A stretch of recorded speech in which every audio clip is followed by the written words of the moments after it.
think boxing-wise, he's going to give Canelo fits. Don't believe he can hurt Canelo. Just believe that Crawford hasn't been in the ring with anybody this powerful. Things just need to be left unsaid. I understand he's articulating like his point of view, like, look, this is all natural work. We're just working hard at it. We're doing X, Y, Z. I always wonder, when people say that, no, Canelo was going down and he had had enough, that there might be an excuse for that. So. Yes. Before the Terence Crawford fight, Stephen A.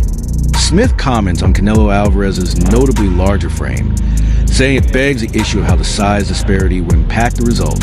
Although he concedes that Crawford is the better boxer, he cautions that trouble may arise if Crawford is unable to use enough force to injure Canelo. Smith's comments draw attention to worries about the physical difference and how it might affect the eagerly awaited confrontation. You know what, I think my initial reaction would be to say that I think that Crawford would be the superior boxer, as great as Canelo is. As seasoned as he is with 65 fights, if I recall on his record. I think boxing-wise, he's going to give Canelo fits. Don't believe he can hurt Canelo. Just believe that Crawford hasn't been in the ring with anybody this powerful. Again, Crawford is the superior boxer. But if he can't hurt Canelo, he can't keep him off. He says it's a legacy fight. He believes he can do the same, and he wants to do the same against a fighter the caliber of Canelo Alvarez, which is why we haven't really seen him in the ring against anybody else. Fortunately, that's the business of boxing. He's a victim of it, not a villain. Canelo Alvarez's esteemed trainer, Eddie Reynoso, has responded to the accusations against him that have dogged him for years about using performance-enhancing drugs in boxing. Although Reynoso has vehemently refuted these allegations, he has previously been accused of supplying or permitting fighters who train at his gym to consume drugs. He claimed that Canelo and his fighters are in charge of their own diet regimens and that he has no say in what they eat. This explanation is especially crucial before the Crawford fight, because rumors tend to get more intense when a fighter's appearance or performance indicates significant progress. Rioso maintains that he will not be directly involved in nutrition or supplement administration, preferring to concentrate on training methods, skill development, and mental preparedness. Reynoso says, starting now, I'll be working 100% with a team that I can supervise. I've let the boxers who have come to me to train have their own nutrition team. So all of these fighters popping because of their nutrition team. Eddie Reynoso is guilty by association, so you have to clear the shit up. That's what I was saying about Victor Conte when he came with his transparency. I'm doing the same now with Eddie Reynoso. He knows he has to clean that shit up. I suggest to Eddie Reynoso, if you're going to be 100% in control of the nutrition team, join Snacks. They got hyper-exfoliated, futuristic, hypotholic changes. Get Nello on Snacks. Hey, brother, Nello on Snacks with the futuristic 1.121 gigawatt, brother, please. While Eddie Reynoso has made it plain that Canelo Alvarez is not one of the fighters he's coached who have failed urine tests during their careers, 7 by some counts. Rioso has emphasized that every situation should be evaluated separately and that fighters are ultimately in charge of what they put into their bodies. Regarding Canelo, Rioso claims that he has consistently kept up a clean regimen and has been very watchful of what he eats and supplements. Corruption at its absolute finest, but how does it connect to Eddie Reynoso and Canelo team? So Rodriguez Jr. failed his test after the Galal fight. He set the record for the most punches landed in that fight. It even prompted people like Sonny Edwards during the fight to say, this is weird. And yet, he will not be punished. In fact, he'll be kind of rewarded because he's going to get ordered an immediate rematch for the WBC belt. The only thing he's got to do is have a 12-month probation period with random testing. Now, WB are doing this because they have ruled it proven unintentional use. It just so happened he took stuff that was extremely beneficial to his conditioning. Here is the WBC official statement. Feel free to pause this and read it. But what's it got to do with these two fine gentlemen? Well, Rodriguez Jr. is part of Canelo team, and he was rumoured to be managed by Eddie Reynoso. Eddie Reynoso since came out and said, no, I don't manage him, blah blah blah, and he distanced himself. Now why that's important is because Eddie Reynoso has been connected to, I think now, 6 or 7 fighters who have all failed their drugs tests. The rumour around town, and this is just a rumour, and definitely not true, is that these two may have smoothed things over with the WBC, maybe used their position of power to get Rodriguez Jr. a bit of a lenient sentence, put it that way. Again, that's not true, I've just completely made that up. But what is unbelievable is a fighter nowadays can actually fail a drugs test and not be punished whatsoever. In fact, can be rewarded. Unbelievable. The strength coach for Terence Crawford has made a daring prediction in advance of the much-awaited matchup between Crawford and Canelo Alvarez. He confidently stated that the camp is ready and that Terence would beat the living daylights out of Canelo. His remarks demonstrate the team's conviction that Crawford's fighter strength, conditioning, and unwavering work ethic will be sufficient to defeat Canelo's size and experience. To equal Canelo in every area, the coach underlined that their preparation is exact and calculated, focusing on both strength and endurance. As supporters question whether Crawford's strength at a heavier weight will actually be sufficient to challenge an experienced champion like Canelo, this statement has fueled an already raging build-up. Listen, I get a lot of texts asking how I'm doing, how camp is doing, so I figured I could just put it up in one post. So I'm in the mountains. This dude's about to beat the brakes off Canelo and be the greatest boxer of all time. I get to play a partner. All is well, truly well. We good. I'm good. I'm real good. According to some experts, the fight's outcome may depend on the size of the ring. Crawford could use his mobility, speed, and strategic positioning to hold Canelo at bay in a ring that was standardized. As evidenced by his defeat to Dimitri Bivol, Canelo has a hard time defeating opponents who keep their distance and use lateral movement. Rather than competing head-to-head, fighters who can keep Canelo chasing frequently irritate him and throw off his flow. Crawford has a far better chance of setting the pace and directing conversations if the ring dimensions encourage mobility. However, the bout might turn into a lot more physical altercation if Canelo can soon narrow the distance.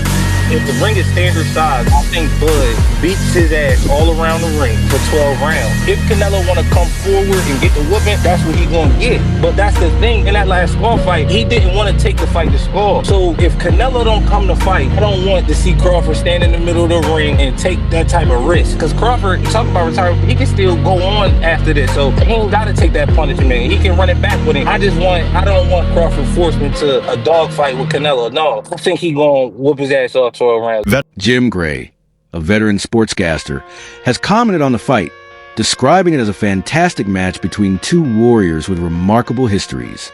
He gave Terence Crawford similar credit for his supremacy in his own weight class and commended Canelo Alvarez for his consistent success in other weight classes. The respect both men enjoy in the sport is reflected in Gray's fair assessment. He admitted that the struggle is not just for honors, but also for legacy. Each man is trying to make his mark on boxing history. I think we want to see the best fight the best. And even though there's been a difference in weight divisions here, I think that, you know, people clamor for big names and big fights and guys who are great to fight each other. So being for the institution, and I am for the institution of boxing, I think Canelo has been great for boxing, and I think Terence Crawford has been great for boxing. So how this is going to play out exactly, I don't know. You know, Terence Crawford is older, and Canelo has, what, twice as many rounds? So I don't know how that combination ends up. You know, the weight difference. Canelo's going to be a bigger man and a bigger frame, and coming up in that weight. So I think it's just going to be fun. It's going to be interesting. It's going to be at the Allegiant Stadium where the Raiders play, and it's going to be filled up, and we're going to have a huge, huge night for boxing for the world to see. On follow-up, do you feel like Terence Crawford has the style to cause Canelo problems? Does he have the style to what? Cause Canelo problems. Terence Crawford's a great fighter. Terence Crawford can give anybody problems. Whether or not he will, you know, I don't have that crystal ball. I don't know. We'll just have to wait and see. Famous trainer Abel Sanchez has voiced serious doubts about Crawford's prospects, citing the fighter's disparate sizes. Sanchez clarified the rationale behind weight divisions, pointing out that although ability is important, one cannot ignore one's inherent size and power. He maintained that Crawford, who is advancing to take on Canelo, will encounter significant challenges because of his strength at his native weight class. Even a fighter with Crawford's skill level will struggle to overcome the physical disadvantages in such a clash, according to Sanchez. His because everybody has opinions, and my opinion is that I think Canelo will be too big for him. I think Crawford needed a little more seasoning, a little more seasoning of his weight, that is. He's had a year and hasn't had really any fights against those caliber fighters. The last fight he had a 154 pounder, moved up one division and had a difficult time in a way that he wasn't dominating as he did in the lower divisions. You talk about a guy in Canelo whose really only bad outing was the Bivol fight. And Bivol, when I first talked about that fight, when they asked me, Bivol is a Gennady Golovkin just 15 pounds heavier. Same skills, maybe not the punching power, but very skilled. So anybody below 75, Canelo has dominated easily. After the 5th or 6th round, it seems to be sparring sessions for him. So I think that he does very well, and I think he wears Crawford out and wins a going-away decision. Crawford is an all-time great, obviously, but there's weight divisions. Definitely as well. Abel, I'll leave it there, but I'll leave you with the final words. Any final words for the fans? Waiting to see you in the corner on Saturday night, my friend. I'm very happy to be back. I retired for 3 years. According to legendary ring announcer Jimmy Lennon Jr., the combatant who is naturally larger frequently wins a battle like this. Canelo Alvarez ought to be in the lead based on that reasoning.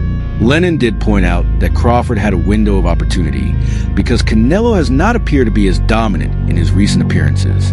This fair assessment implies that although size is important, recent form and fighting style may still be decisive factors. When you first came, you heard certified. What did you think of this idea of Bud going up to 68 to fight Canelo? I ain't gonna lie, I've been putting it out since, I want to say, you fought Sean Porter. Like back then, if you go watch, it's an interview out there.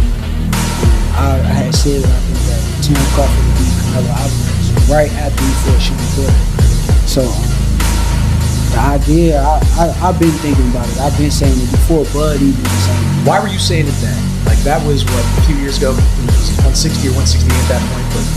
But why did you believe then that was the point? Because I just knew, like, as far as in that weight class, Terence Crawford is the greatest. So I just feel as though with Canelo's style, the style of Canelo, I think that, and this is before Bivol, but I thought like Terence Crawford was the only guy who I felt as though could have beat Canelo with his style.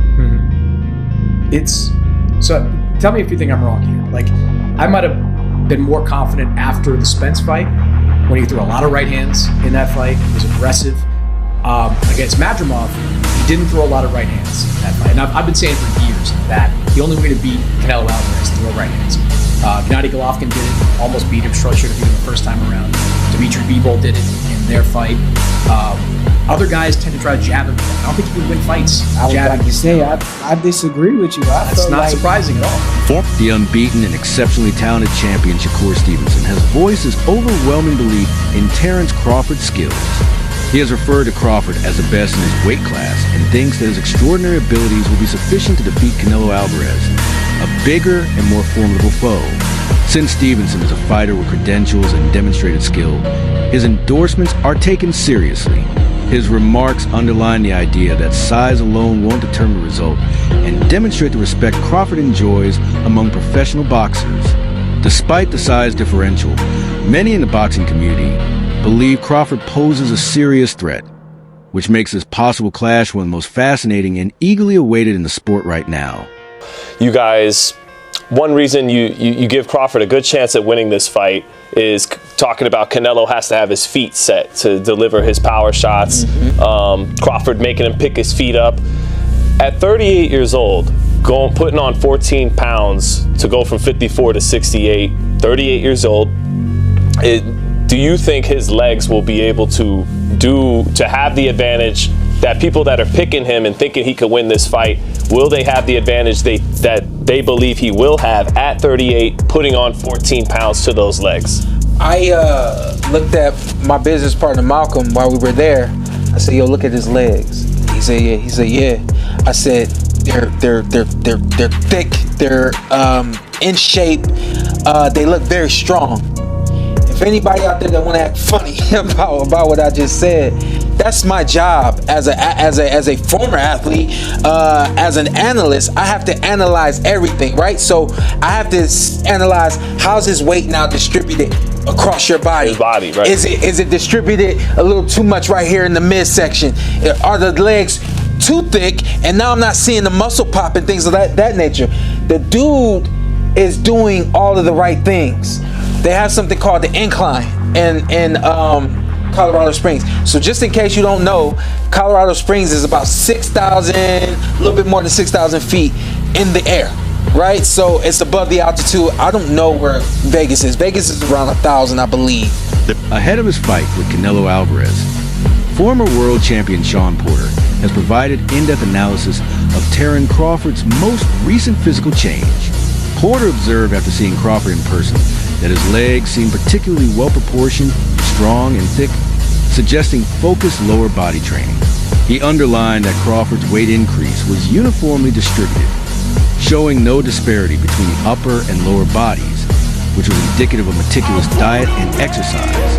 Porter also examined Crawford's motion, noting that his quickness and agility were unaffected by the extra weight, an outstanding accomplishment when advancing underweight.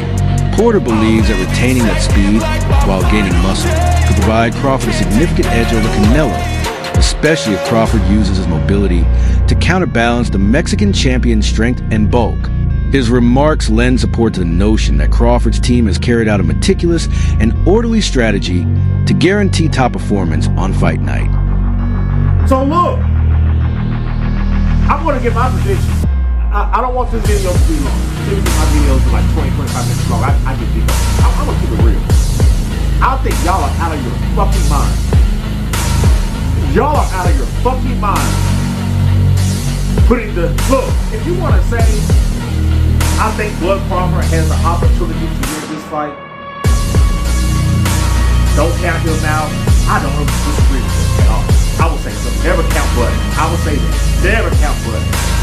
If y'all say this is a 50-50 fight, I'm not mad at that at all. Yeah. You think it's a 50-50 fight? Y'all, people are saying it's not even that Canelo was smoke. And I think y'all are out of your fucking mind. Canelo needs to walk out to Roy Jones. You must have forgotten. Y'all, this is arguably not only the greatest Mexican fighter of all time, but this is arguably one of the greatest fighters ever. And y'all are acting like Canelo is some kind of fucking pushover. Like he's some kind of stepping stone. I've never seen nothing like it. I have never seen a boxer so accomplished get shitted on in every fucking prediction video I'm seeing. It's madness. My prediction right now, Canelo wins this fight. I don't know what the fuck y'all talking about. Y'all got shit fucked up. y'all, bro, Canelo wins this fight. That's it for today. An increasing number of boxing enthusiasts believe Terence Crawford will defeat Canelo Alvarez. Many do not even think the contest is 50-50. This has resulted in what some perceive to be blatant disregard for Canelo's achievements. Supporters contend that Canelo, a multi-division champion who has faced some of the biggest names in the sport, is still the best Mexican fighter of his time. Crawford is unquestionably a unique talent, but to completely discount Canelo ignores his track record versus top competitors. Therefore, this battle is about more than simply titles. It's also about reestablishing or reaffirming respect in the boxing community.